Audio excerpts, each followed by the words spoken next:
दोस्तों, आज जो हम लोग साइंस एंड टेक्नोलॉजी में पढ़ने वाले हैं, एक तो ये टॉपिक है कि जीनोम इंडिया परियोजना, ठीक है। और दूसरा हम लोग पढ़ने वाले हैं कि वित्तीय वर्ष 2025-26 में छतों पर लगे सौर पैनलों से ऊर्जा क्षमता अनुमानित 25 से 30 गीगावाट तक पहुंचने का अनुमान है। तो ये चर्चा में क्यों है, इसे हम लोग पढ़ने वाले हैं। तो आइए सबसे पहले हम लोग जीनोम इंडिया परियोजना के बारे में पढ़ते हैं। तो आखिर ये है क्या, ठीक है। जीनोम इंडिया परियोजना आखिर है क्या? तो यह भारत की जनसंख्या की आनुवांशिक विविधता, ठीक है, आनुवांशिक विविधता को मानचित्रित करके, ठीक है, मानचित्रित किया जाएगा। और ऐसा करने का एक वैज्ञानिक प्रयास है। वैज्ञानिकों ने देश भर के विभिन्न जातीय समूहों के 10,000 लोगों से पूर्ण जीन अनुक्रम एकत्र कर उसका विश्लेषण किया है। तो अगर एक लाइन में पूछा जाए कि जीनोम इंडिया परियोजना क्या है, तो यह क्या है? यह ऐसी परियोजना है जिसमें भारत की जनसंख्या की आनुवांशिक विविधता को मानचित्रित करने का वैज्ञानिक प्रयास किया गया है, ठीक है। और ऐसा करने के लिए 10,000 लोगों के पूर्ण जीन अनुक्रम एकत्र करके उसका विश्लेषण किया है। वैज्ञानिक स्वयंसेवकों से रक्त नमूने लेते हैं और श्वेत रक्त कोशिकाओं से डीएनए निकालते हैं। डीएनए 4 अणुओं ए, टी, सी, जी। आप जानते होंगे कि डीएनए 4 अणुओं एडेनिन, थाइमिन, साइटोसिन और ग्वानिन से बना होता है।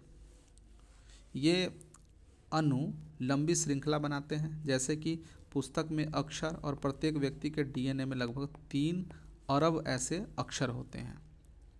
हालांकि 99.9% डीएनए सभी में एक समान होते हैं। शेष 0.1% प्रत्येक व्यक्ति को विशिष्ट बनाता है। वैज्ञानिक इन छोटे अंतरों पर ध्यान देते हैं क्योंकि ये स्वास्थ्य जोखिमों और लक्षणों को समझने की कुंजी है, ठीक है।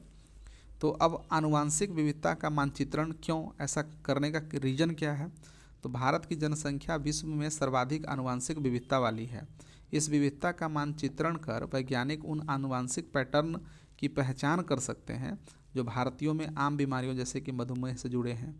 इससे डॉक्टर को भारतीय रोगियों के विशेष रूप से प्रभावी लक्षित उपचार और दवाएं विकसित करने में सहायता मिलती है।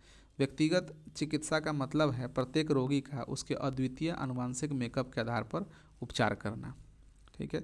जीनोम इंडिया परियोजना के तहत वैज्ञानिक जर्म लाइन अनुक्रम एकत्र करते हैं।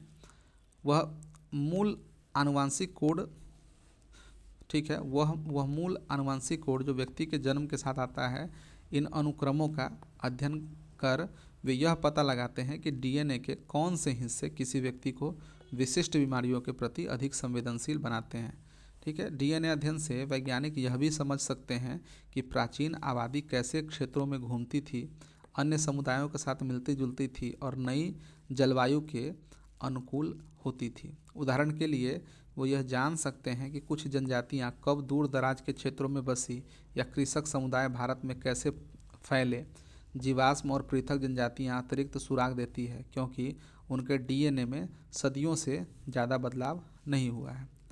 तो अब आगे क्या होना है ये देखिए। तो हालांकि जैसी पिछली वैश्विक परियोजनाओं में भारत से पर्याप्त नमूने शामिल नहीं थे, जिसके कारण वे भारतीय आनुवांशिकी की विस्तृत जानकारी नहीं दे सके, जबकि जीनोम इंडिया परियोजना भारत की विविधता पर विशेष ध्यान देकर इस कमी को पूरा करती है। इस परियोजना के प्रारंभिक निष्कर्ष, जिसमें 20 भारतीय शैक्षणिक और शोध संस्थान और 100 से अधिक वैज्ञानिक शामिल हैं, हाल ही में नेचर जेनेटिक्स पत्रिका में प्रकाशित हुए हैं। डेटा का विश्लेषण अभी भी जारी है और पूरे परिणाम अगले वर्ष प्रकाशित करने की योजना है। जीनोम डेटाबेस व्यक्तिगत चिकित्सा तथा तेज और कुशल निदान की संभावना को खोलेगा। यह भारत के भीतर जनसंख्या समूह के विकासवादी इतिहास और प्रवास के बारे में जानकारी भी प्रकट करेगा तथा यह भी बताएगा कि उन्होंने स्थानीय जलवायु और पर्यावरण के साथ खुद को कैसे ढाला है। समय के साथ यह परियोजना भविष्य के शोध के लिए और अधिक नमूने जोड़कर एक व्यापक जीन बैंक बनाएगी। तो हमने जीनोम इंडिया परियोजना को विस्तारपूर्वक पढ़ा। अब आगे हम लोग देख लेते हैं, और इसके बारे में हम लोग एक ये भी पॉइंट छूट गया था कि चर्चा में आखिर है क्यों यह। तो भारत की जनसंख्या की आनुवांशिक विविधता को मानचित्रित करने वाली महत्वाकांक्षी कार्यक्रम का पहला चरण अब पूरा हो गया है, और इसके डाटा जो है उपयोग के लिए उपलब्ध हैं। तो ये चर्चा में था, इसीलिए जो है यह जीनोम इंडिया परियोजना को इस पत्रिका में छापा गया है। तो हमने जीनोम इंडिया परियोजना पढ़ा। अब हम लोगों का दूसरा टॉपिक है कि वित्तीय वर्ष 2025-26 में छतों पर लगे सौर पैनल से ऊर्जा अनुमानित जो है 25 से 30 गीगावाट तक पहुंचने का अनुमान है। तो चर्चा में ऐसा है क्यों, यह देखें। तो केयर एज रेटिंग्स के एक रिपोर्ट के अनुसार आगामी वित्तीय वर्ष में देश के वाणिज्यिक और औद्योगिक क्षेत्र के विकास में छतों पर पैनल से प्राप्त सौर ऊर्जा की महत्वपूर्ण भूमिका होने की उम्मीद है। वित्तीय वर्ष 2024-25 तक कुल नवीकरणीय ऊर्जा क्षमता 220 गीगावाट तक पहुंचने और 2030 तक 300 गीगावाट के महत्वाकांक्षी राष्ट्रीय सौर क्षमता लक्ष्य के साथ छतों पर आधारित प्रणालियां विशेष रूप से वाणिज्यिक और औद्योगिक यानी कि C&I क्षेत्रों में महत्वपूर्ण भूमिका निभाने की उम्मीद है। सरकार द्वारा की गई पहल, नेट मीटरिंग जैसी नीतिगत सहायता, उत्पादन से जुड़ी प्रोत्साहन योजना और सौर प्रौद्योगिकी की घटती लागत के कारण छत पर सौर ऊर्जा अपनाने को बढ़ावा मिल रहा है। प्रधानमंत्री सूर्य घर मुफ्त बिजली योजना, जिसका लक्ष्य 1 करोड़ घरों में छत पर सौर ऊर्जा पैनल लगाना है, जिसके लिए 78,000 तक की सब्सिडी दी जाती है। ठीक है, तो हम ये देखें वित्त वर्ष 2024-25 में अक्षय ऊर्जा क्षेत्र में वृद्धि। तो भारत ने वित्त वर्ष 2024-25 में नवीकरणीय ऊर्जा क्षमता में अभूतपूर्व 25 गीगावाट की वृद्धि की है, जो पिछले वर्ष की 18.57 गीगावाट की तुलना में लगभग 35% अधिक है। अक्षय ऊर्जा जो वित्तीय वर्ष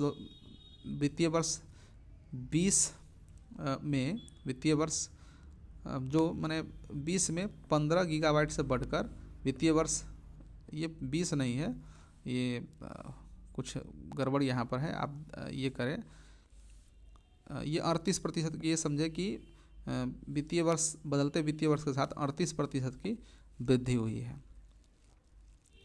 तो घरेलू सौर विनिर्माण क्षमता देखें तो भारत की सौर मॉड्यूल निर्माण क्षमता मार्च 2024 में 38 गीगावाट से लगभग दोगुनी होकर मार्च 2025 में 74 गीगावाट हो गई, जबकि सौर पीवी सेल निर्माण क्षमता 9 गीगावाट से 3 गुना बढ़कर लगभग 25 गीगावाट हो गई। इसके अतिरिक्त देश की पहली पिंड वेफर विनिर्माण सुविधा 2 गीगावाट ने वित्तीय वर्ष में उत्पादन शुरू किया। ठीक है, उच्च दक्षता वाले सौर पीवी मॉड्यूल के लिए उत्पादन लिंक प्रोत्साहन योजना के अंतर्गत 41,000 करोड़ का निवेश किया गया, जिससे लगभग 11,650 लोगों के लिए प्रत्यक्ष रोजगार सृजित हुए। ठीक है, इसके बाद देखते हैं कि पीएम सूर्य घर मुफ्त बिजली योजना। पीएम सूर्य घर मुफ्त बिजली योजना से 31 मार्च 2025 तक लगभग 11.01 लाख से अधिक परिवारों को लाभ हुआ। इस योजना के अंतर्गत 6.98 लाख लाभार्थियों को केंद्रीय वित्तीय सहायता के रूप में 5,437.20 करोड़ रुपए वितरित किए गए। यह रूफ टॉप सोलर को अपनाने को महत्वपूर्ण रूप से बढ़ावा देते हैं। ग्रीन हाइड्रोजन सेक्टर देखें तो भारत के हरित हाइड्रोजन क्षेत्र में भी महत्वपूर्ण विकास देखा गया। इलेक्ट्रोलाइजर निर्माण के प्रति वर्ष 1500 मेगावाट के लिए 2,220 करोड़ के प्रोत्साहन दिए गए, जबकि ग्रीन हाइड्रोजन उत्पादन के 4,50,000 टन प्रति वर्ष टीपीए के लिए अतिरिक्त 2,239 करोड़ आवंटित किए गए। राष्ट्रीय हरित हाइड्रोजन मिशन के अंतर्गत इस्पात क्षेत्र को डिकार्बोनाइज करने के लिए 7 पायलट परियोजना को 454 करोड़ के साथ वित्त पोषित किया गया। इसके अलावा परिवहन क्षेत्र में 5 पायलट परियोजना वित्त पोषण में 208 करोड़ के साथ 37 हाइड्रोजन ईंधन वाले वाहन और 9 हाइड्रोजन ईंधन भरने वाले स्टेशन पेश करेंगे। और पीएम कुसुम योजना के अंतर्गत रिकॉर्ड प्रगति देखी गई। पीएम कुसुम योजना में रिकॉर्ड प्रगति देखी गई। घटक बी में वित्तीय वर्ष पिछले वित्तीय वर्ष में देखें तो 4.4 लाख पंप स्थापित किए गए थे, जो पिछले वर्ष की तुलना में 4.2 गुना अधिक है। कंपोनेंट सी में 2.6 लाख पंपों को सोलराइज्ड किया गया, जो वित्तीय वर्ष 20 की तुलना में 25 गुना अधिक है। इस योजना के अंतर्गत स्थापित सौर ऊर्जा पंपों की कुल संख्या अब 10 लाख से अधिक हो गई है। पीएम कुसुम के लिए वित्तीय व्यय पिछले वर्ष की तुलना में 268% बढ़कर 2,680 करोड़ हो गया है। तो इस प्रकार से हमने देखा कि वित्तीय वर्ष 2025-26 में छतों पर लगे सौर पैनलों से ऊर्जा क्षमता अनुमानित 25 से 30 गीगावाट तक पहुंचने का अनुमान है।